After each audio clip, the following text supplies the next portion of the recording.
Ms. Nadia Samdin, take 4 cards together. Thank you, Chairman.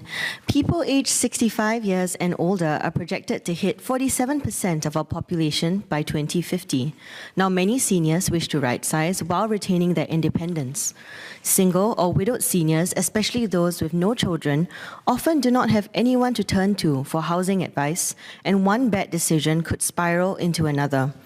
What efforts and safeguards are in place to ensure that seniors understand their various options and financial ability in considering housing options prior to making a firm decision? Now, recognizing our nation's changing demographics, last February, MND partnered with HDB and MOH to launch the first community care apartments in Bukit Batok. Last year, all 169 community care apartment units were oversubscribed within a day. Given the high demand, how can these community care apartments be complemented by programming on the ground? And given rising housing prices and competing uses for land, does MND have a framework in place to keep the prices of these homes at an affordable level for our seniors? Next cut. Singapore's public rental scheme is a key social safety net for households with no other housing options or family support. As of 2020, about 50,000 households live in rental flats under the PRS.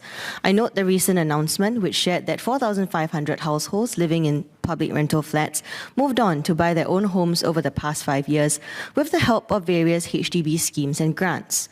Now, many of these families aspire to move on to home ownership, especially those young families with working age adults. However, this can be an uphill battle.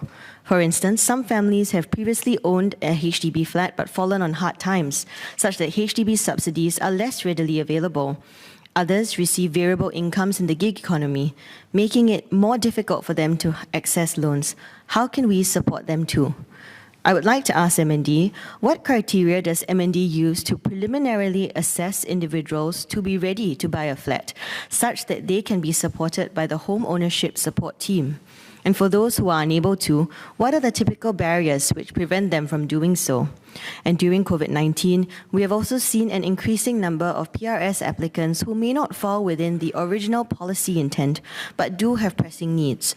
Given limited resources, does MND have plans to expand or evolve the options, criteria, and objectives of the PRS to cater to a more diverse group of Singaporeans? Next cut. As Singapore continues to develop, we have seen how our heritage districts evolve over the years. They are an important part of keeping our history and traditions alive and relevant today. But our local businesses in these districts have faced many challenges in the last few years. What plans does the government have to reinvigorate the vibrancy of Kampong Glam and our other heritage districts after the pandemic shock to increase footfall? And would the government consider looking into best practices on tenant mix to ensure a seamless integration of older tenants and newer stallholders in the area? What plans does the government have to balance heritage and conservation against the risk of gentrification? And how does the government intend to involve all the local stakeholders? And finally, last February, NParks launched an ecological profiling exercise in consultation with the nature community and academics. The EPE studies the ecological profile of green spaces in Singapore and understands how these spaces can boost ecological connectivity. 1 year on from its launch, what are the EPE's findings so far? How have findings from the EPE shaped NParks' internal nature conservation strategies and approaches to safeguarding our green spaces? May I also ask, how have consultations with academics and the nature community supported these profiling efforts, and are there plans to further involve the community?